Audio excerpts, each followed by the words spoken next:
कर्म फल भन्दा पनि अथवा भाग्य भन्दा पनि बलियो केही छ?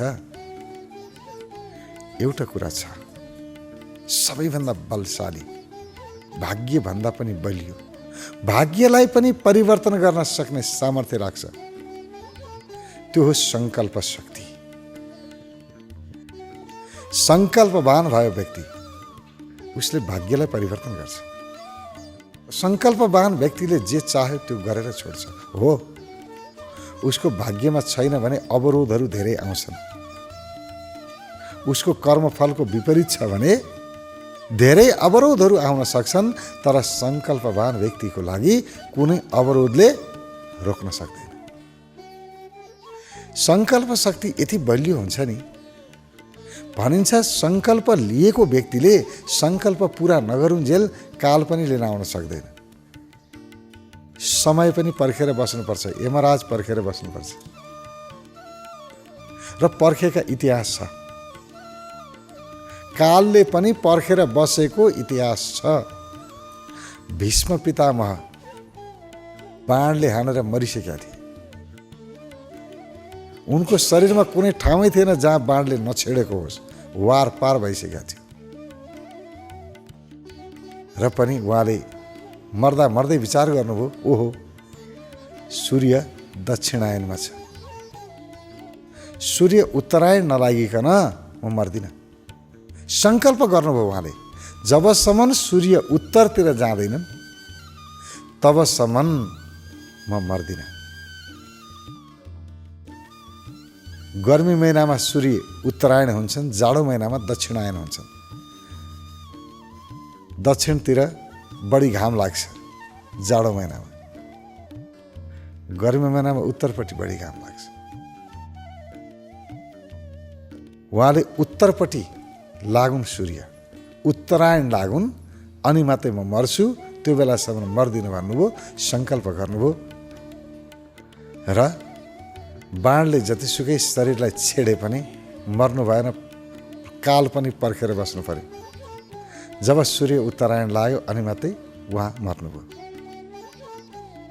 सङ्कल्प शक्ति यति बलियो हुन्छ, भाग्यलाई पनि पर सार्दिन्छ सङ्कल्प शक्तिले।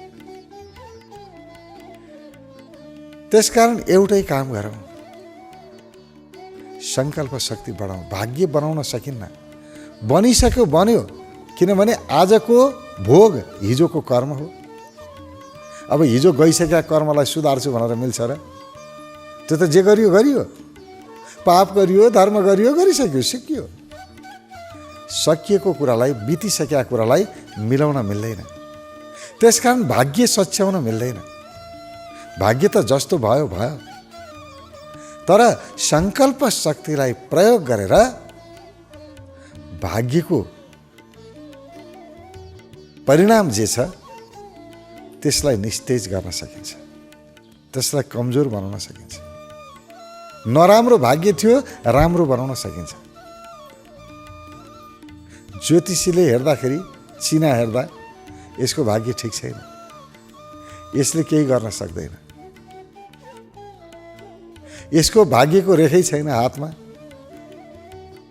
सङ्कल्पवान व्यक्तिले आफ्नो हातको रेखा आफै कोर्न सक्छन्। त्यसले मात्रै हातको रेखा कोर्न सक्छ जुन व्यक्तिसँग सङ्कल्प छ। सङ्कल्पभन्दा बाहेकले अरू सक्दैन। अठोट दृढता, म गर्छु भनेपछि गर्छु गर्छु, जे भने म त्यो गर्छु। अब एकैपटक सङ्कल्पवान हुन सकिन्न, एकैपटक गर्छु भन्दैमा गरिने होइन।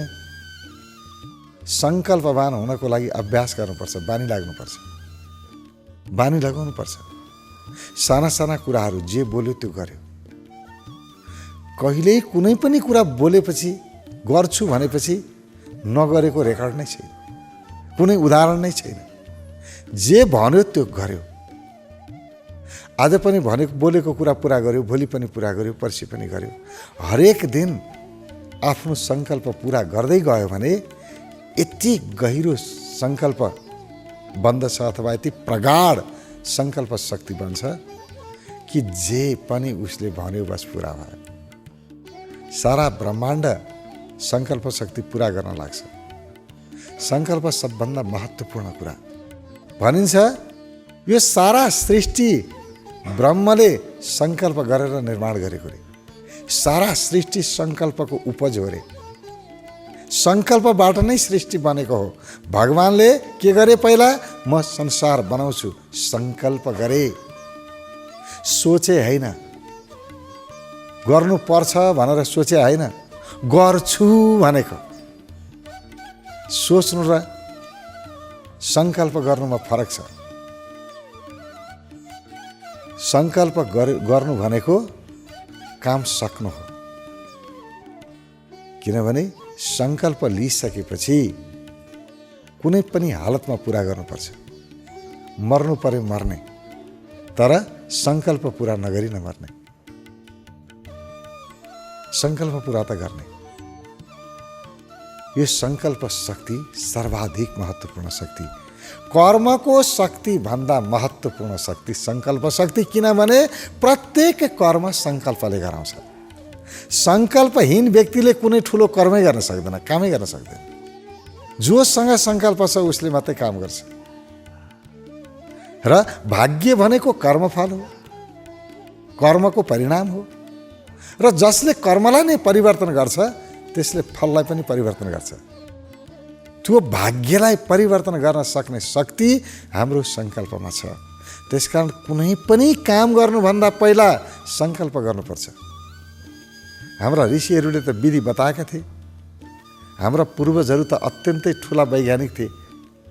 कस्तो गहिरो कुरा बताए। केही पनि काम गर सङ्कल्प गरेर गर, बिना सङ्कल्प काम नगर भने। तर अहिले हाम्रो त्यो सङ्कल्प कर्मकाण्डमा सीमित भयो। पूजा गर्नु पर्यो भने, श्राद्ध गर्नु पर्यो भने सङ्कल्प पण्डितले गराउँछन्। त्यो पनि थाहा छैन हामीलाई सङ्कल्प भने के हो। पण्डितले पढ्छन्, उनले सङ्कल्प उनै गरिरहन्। हामीलाई त सुन्ने पनि कहाँ फुर्सद छ। पैसा कति भन्छन् पण्डितले त्यतातिर हेर्ने मात्रै हो, पुग्छ कि पुग्दैन। हामीलाई सङ्कल्पसँग सरोकारै छैन। तर विधि थियो। कर्मकाण्डको लागि होइन, श्राद्ध गर्नको लागि, पूजा गर्नको लागि मात्रै सङ्कल्प होइन, कुनै पनि काम गर्नको लागि सङ्कल्प। जे पनि म काम गर्छु बिना सङ्कल्प गर्नै हुन्न। सङ्कल्प गर्ने कस्तो कडा विधि दिए। भनिन्छ तामालाई छोएर झुटो बोल्नुहुन्न, तामा छोएर झुटो बोल्नुहुन्न भन्ने मान्यता छ।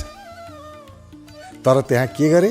तामाको भाँडोमा पानी राखेर, जौ तिल कुश राखेर, जौ तिल कुश समाऊ, तामाको भाँडोमा पानी समाऊ अनि सङ्कल्प गर, म यो काम गर्छु गर्छु गर्छु भन। कस्तो कडा सङ्कल्प गराएको होला। अब पुरा नगरी सुख। तामाको भाँडामा जौ तिल कुश लगाएको छ, समात्या छ, अनि गर्छु भनेको छ। अब नगरेर भयो, कुनै पनि हालतमा पुरा गर्नु पर्यो। अब उसले त जे सोच्यो त्यो भयो, अब सकियो। उसको कर्म सफल भयो। असफलता उसको इतिहासमै हुँदैन। त्यो व्यक्तिको डायरीमा असफलता भन्ने हुँदै हुँदैन। जुन व्यक्तिले सङ्कल्प गरेर काम गर्छ।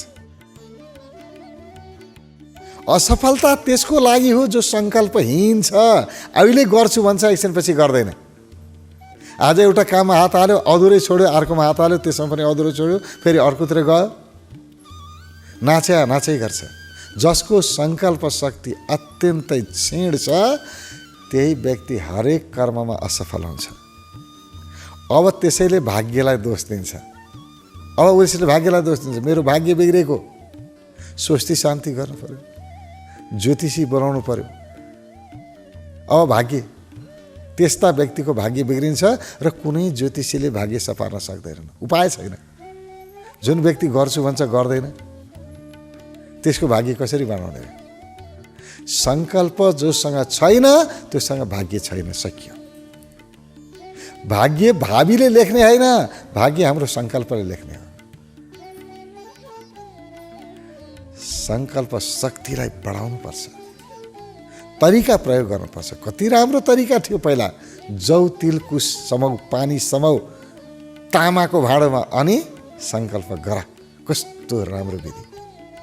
जेसुकै काम गरे पनि त्यही गर्नुपर्छ। पहिला कुनै व्यवसाय गर्ने हो, व्यवसायको पनि लक्ष्य हुन्छ नि, यो व्यवसायबाट म कुन समयमा के प्राप्त गर्छु।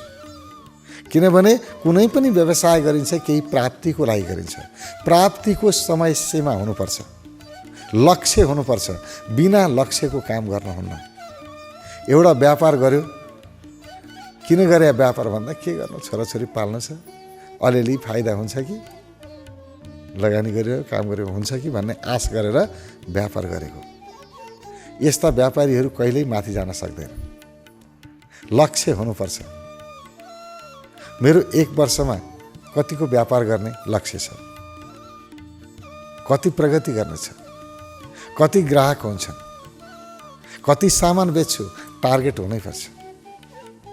एउटा सीमा हुनैपर्छ। यो लक्ष्य म प्राप्त गरेर छोड्छु पानी समातेर सङ्कल्प गर्ने। रातभरि निद्रा लाग्दैन। लक्ष्य पुरा नगरी भो तामाको भाँडोमा पानी समातेछ। यति लक्ष्य भेट्छु भनेको छ, अब नगरेर भो, अब सुत्न पाइयो, के उपाय गर्ने, उपाय खोज्नु पर्यो। अब मैले सङ्कल्प गरेको छु, नगरी हुन्न। यो तरिकाले भएन भने अर्को तरिका, अर्को भएन भने अर्को तरिका, जुनसुकै तरिका अपनाएर पनि लक्ष्य भेट्नै पर्यो। अब सङ्कल्पले तपाईँलाई सुत्न दिँदैन। यसले काम गराएरै छोड्छ। सङ्कल्प छैन भने व्यापार गर्ने हो, गरे हो भने आज दिनभरि गऱ्यो, खोइ ग्राहक आएनन्, यस्तै भयो। अब नहुने रहेछ, मेरो भाग्यमै लेखा रहन्छ, केही हुँदै भएन, के गर्न, सकियो, गयो, मान्छे खेर गयो। ग्राहक आउने कहाँ हो र, बोलाउनु पर्छ, आकर्षण चाहिन्छ। ग्राहकलाई खिच्न सक्ने आकर्षण उत्पन्न गर्नुपर्छ। त्यत्तिकै कोही पनि आकर्षित हुँदैन। मानिसलाई आकर्षित गर्नलाई के गर्नुपर्छ, त्यो कला सिक्नुपर्छ। र त्यसले मात्रै कला सिक्न सक्छ जुन व्यक्तिसँग लक्ष्य छ, जुन व्यक्तिसँग सङ्कल्प छ। सङ्कल्पभन्दा ठुलो शक्ति कुनै छँदै छैन। सङ्कल्प शक्तिको अगाडि भगवानको शक्ति पनि नतमस्तक हुन्छ। ईश्वरीय शक्ति पनि नतमस्तक हुन्छ। जसले सङ्कल्प लियो, सारा ईश्वरीय शक्ति त्यसकै पछाडि उसकै समर्थनमा जान्छ। मूल सङ्कल्प शक्ति हो, उसको पछाडि सबै लाग्छ। त्यो दृढता, त्यो अठोट व्यक्तिमा हुनुपर्छ। त्यसकारण हामी बार बार भन्छौँ, ए बाबु भाग्यवादी नमान। हो, भाग्य छ, जे पनि हुन्छ। धेरै कुराहरू तपाईँ हामीले बेहोरेकै छौँ कि आफूले भने जस्तो हुँदैन, अनायास घटना घट्छ। आफूले एउटा सोच्यो अर्को भइरहेको हुन्छ। हो, भाग्य त छ। भाग्य हुँदै नभइदिया भए ज्योतिषीले जे हेर्छन् नि, कतिपय कुराहरू मिलेका छन्, मिलेका पनि उदाहरणहरू छन्। स्वभावहरू मिलेको छ, धेरै कुरा मिलेको छ, हुन्छ। तर त्यो भाग्य केले बनाउँछ? भगवानले बनाउने होइन, भावीले बनाउने चाहिँ होइन। त्यो भाग्य हाम्रो कर्मले बनाउने हो। हाम्रो हिजोको कर्मले आजको भाग्य बनाएको हो। भोलिको भाग्य बनाउनु छ भने आज कर्म गर। भोलि कस्तो भाग्य बनाउने हो आज तिम्रो हातमा छ। हिजोको भाग्य आज भोग्या छौ, ठिक छ, दुःख सुख जे छ, तर भोलिको दिनलाई सुखी बनाउनु छ भने आज हातमा छ। के गर्ने मेरो हातमा छ। आज जस्तो काम गर्छु भोलि त्यही परिणाम आउँछ। भाग्य छ। तर यो भाग्यलाई बनाउने, भाग्यलाई परिवर्तन गर्ने काम सङ्कल्पले गर्छ। र गजब के छ भने हिजोको भाग्यको परिणाम आज आयो। त्यो परिणामलाई पनि सङ्कल्प शक्तिले निस्तेज गरिदिन्छ। सङ्कल्प जस्तो उदाहरणको लागि कुनै व्यक्तिको भाग्यमा के लेखेको थियो भने आज दिनभरि ज्वरो आएर सुत्ने लेखेको थियो। ज्वरो आउँछ यसलाई, आज यो बिमारी हुन्छ, दिनभरि यसले सुत्नै पर्छ, किनभने ज्वरो अलिक कडा आउनेवाला छ। भाग्यमा लेखेको थियो, तर उसको अगाडि सङ्कल्प थियो, कुनै काम आजै पुरा गर्नु थियो। उसले जौतिल कुस समातेर तामाको भाँडोमा सङ्कल्प गरेको थियो, कसम खाएको थियो यो काम पुरा गरेर छोड्छु भनेर। अब ज्वरो आयो भनेर सुख पायो? दौडिन्छ काममा, काममा दौडिन्छ, आफै ज्वरो निको हुन्छ। तपाईँ हामीलाई थाहा छ कतिपय मान्छेहरू बिरामी हुँदै पनि काममा भिडेका थिए, एकछिनपछि बिरामी त कहाँ हरायो। आएको ज्वरो हराएको उदाहरण कति छ तपाईँ हामीले भोगेकै छौँ। सङ्कल्प शक्तिको अगाडि भाग्य टिक्नै सक्दैन। भाग्य परिवर्तन गर्ने सामर्थ्य सङ्कल्प शक्तिमा छ। बिरामी बन्न लेखेको थियो नि, लेखेर के गर्नु? बनेन बिरामी, हिँड्यो उता काममा हिँडेपछि के को बिरामी? कहाँ भाग्यो बिरामी छु भन्ने सोचेन बिरामी भन्दा ठुलो काम छ के को बिरामी? उसलाई त काम मात्रै देखाएको छ, उसले आफ्नो लक्ष्य मात्रै देखाएको छ। भाग्य परिवर्तन गरिदिन्छ सङ्कल्प शक्ति। त्यसकारण कुनै शक्ति अरू शक्ति खोज्नुपर्ने जरुरी छैन, ईश्वरको शक्ति पनि खोज्नुपर्ने जरुरी छैन। सङ्कल्प शक्ति खोज, ईश्वरको सारा शक्ति सङ्कल्पमै आउँछ। सङ्कल्पवान व्यक्तिहरूलाई सहयोग गर्नलाई नै ईश्वरीय शक्ति बनेको हो। सङ्कल्पहीन व्यक्तिहरूलाई के गर्नु, कहाँ सहयोग गर्नु? जे भन्यो त्यो गर्दैन, त्यस्तालाई सहयोग गरेर के गर्नु र? कामै लाग्दैन। ईश्वर पनि रोएर बस्छन्, ईश्वरलाई पनि बडो दुःख छ, कहाँ लगेर आफ्नो शक्ति दिउँ? लिन योग्य मान्छे हुनु पर्यो नि, योग्य मान्छे छैन, कहाँ लगेर दिने? ईश्वर त आतुर छ शक्ति दिनको लागि, तर लिने क्षमता विकास गर्नु पर्यो नि। लिनै जान्दैनन् त के गर्नु? सङ्कल्पवान व्यक्तिको लागि असम्भव केही पनि छैन। यो जगतमा असम्भव भन्ने नै छैन। जसले सङ्कल्प लियो म पुरा गर्छु, गरेरै छोड्छ। कुनै कुरा असम्भव हुँदैन। किनभने जे पनि यो ब्रह्माण्डमा हुन्छ ब्रह्माण्डीय शक्तिको कारणले हुन्छ। सारा जे पनि बनेको छ ब्रह्माण्डीय शक्तिले बनेको छ। यो ब्रह्माण्ड शक्तिले भरिएको छ। र यो सारा ग्रह नक्षत्रहरू, यी सारा निर्माण जे जति भए सब त्यही शक्तिको करामत हो। उसले के गर्न सक्दैन, ब्रह्माण्डीय शक्तिले जे पनि गर्न सक्छ।